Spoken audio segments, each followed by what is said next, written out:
welcome to the deep dive. Today, we're jumping straight into the deep end, bypassing all the prepared remarks to get right to the Q&A from Disney's Q4 2025 earnings call. Yeah, this is where the real action is. For you listening, our whole mission here is to, pull out the critical insights from management's answers. We want to see where their real confidence lies. Exactly. We're looking at their direct-to-consumer future, the health of the experiences business, and some of these really bold moves into new tech. Okay, let's unpack this. Yeah. Starting with the biggest streaming news, the thing we've been waiting years for. The ESPN direct-to-consumer launch. Finally. So what did management actually say about how it went right out of the gate? What did they learn? Well, they basically framed it as a huge success, and they broke it down into achieving 3 big goals. Okay. The first one was all about attracting totally new users. The cord nevers, people who were never in that cable ecosystem. Yeah. They said they did that, quote, extremely well. So that's a big tick in the box for future growth. Okay, so that's the new audience.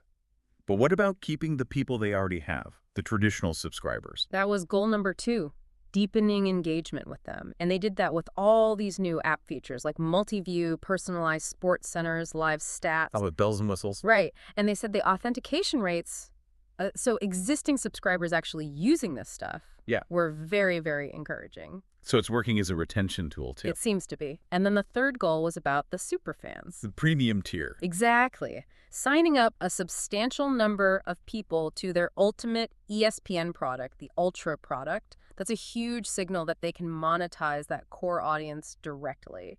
And it's not just about subscribers, right? They talk a lot about the data and what it means for advertising. Oh, absolutely. The data is key. It gives them real value to offer advertisers. Right. So they're not just getting more ads, they're getting entirely new advertisers onto the platform. This is where the whole strategy seems to click into place. There was one specific data point about how people are signing up that, well, it basically validates their entire ecosystem approach. The bundling number. Yeah. It was decisive. Approximately 80% of all new subscribers to the ESPN service signed up for the Trio bundle. 80%. Just let's sit with that. That is not a small number. It's massive. It tells you everything you need to know about the strategy. It does, because management said it themselves. Bundled subscribers are just healthier subscribers.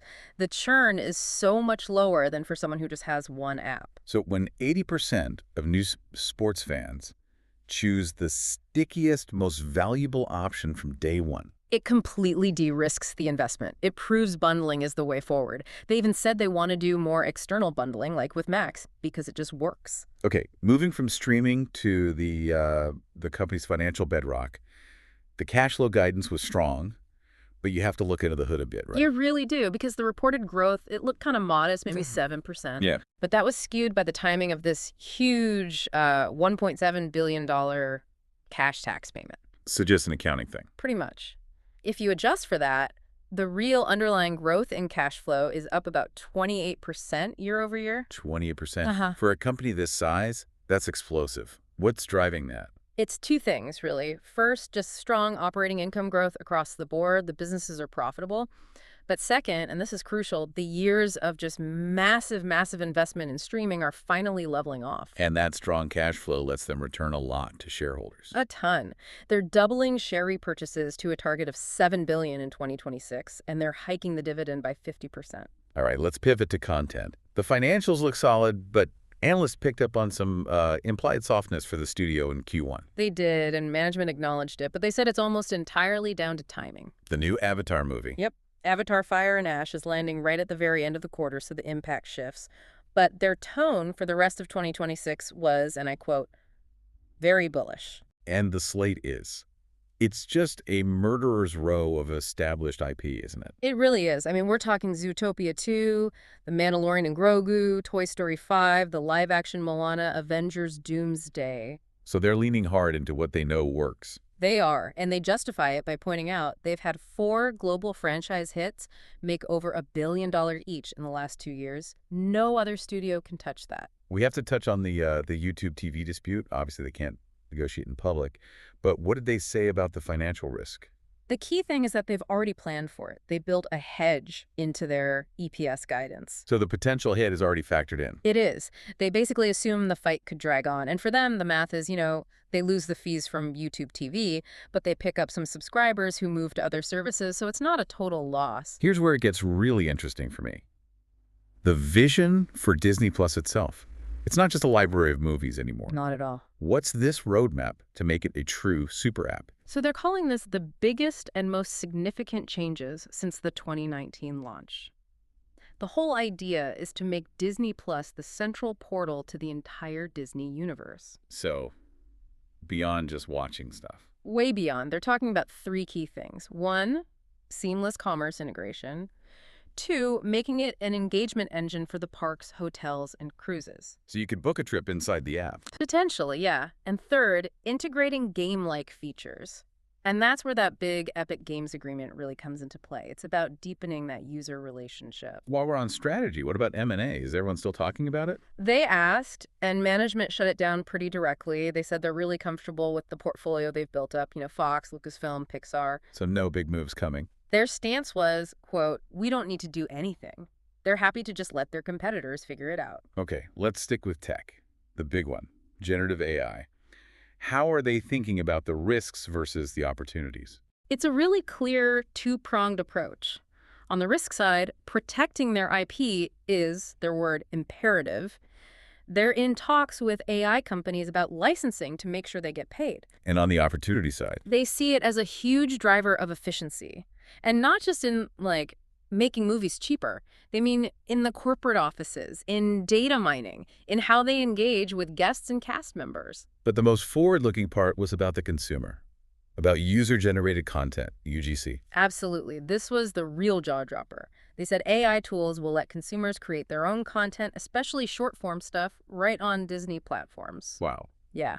The whole point is to make the apps more dynamic and more sticky. Get people creating, not just consuming. Okay, finally, let's check in on the financial engine of the whole company. The experiences segment. Had a record year. How do they keep that growth going? So they're pointing to a few specific things. The cruise ships are going to be a meaningful contributor, especially in the second half of the year. After they absorb the launch costs for the new ships? Exactly. The Disney Destiny and the Disney Adventure, that brings the fleet up to 8 ships. That's a ton of new capacity coming online. And what about the parks? Any sign that demand is finally cooling off? Not according to them. They said demand is very, very strong. In fact, domestic park bookings for Q1 are already up 3%. Okay, so still strong. Very. And they expect consumer products to get a nice lift from that big film slate we talked about. One last thing on costs. What about the big new NBA deal? That's got to cause some bumpiness, as they put it. It does, especially in Q2 and Q3. But strategically, they see it as a no-brainer. The NBA is a phenomenal property that brings in huge, reliable audiences. Which advertisers love. Which advertisers will pay a premium for, so it justifies the cost. Mm-hmm. And zooming out, their big aspiration for the whole DTC business is double-digit top-line revenue growth. That's the goal. Yeah. And they said future margin gains will come in chunks, not in basis points. So what does this all mean? For you, the learner, it feels like there are two massive takeaways from this Q&A. First is that crystal clear pivot to a bundled, tech-first DTC engine. I mean, that 80% trio bundle number says it all. It really does. And the second is just the sheer financial strength underneath everything that's funding it all and also allowing for those huge capital returns. Mm-hmm. And, just to circle back on that YouTube TV thing for a second, the final point management made was really about sending a message. They said their proposal is equal to or better than what other large distributors have already agreed to. Basically saying, we're being reasonable here, the holdout is on their end. Exactly. They're just trying to get what they see as fair value. The biggest, most forward-looking strategic shift discussed today, for me, was that plan to bring user-generated content into Disney Plus using AI. Just think about that. We've all seen the insane power of UGC platforms like TikTok. So what happens to the whole idea of premium entertainment when Disney, the ultimate gatekeeper of premium IP, starts actively inviting you to create content inside their walled garden, right next to Star Wars and Marvel? That's the fascinating question to mull over as we all watch that app evolve.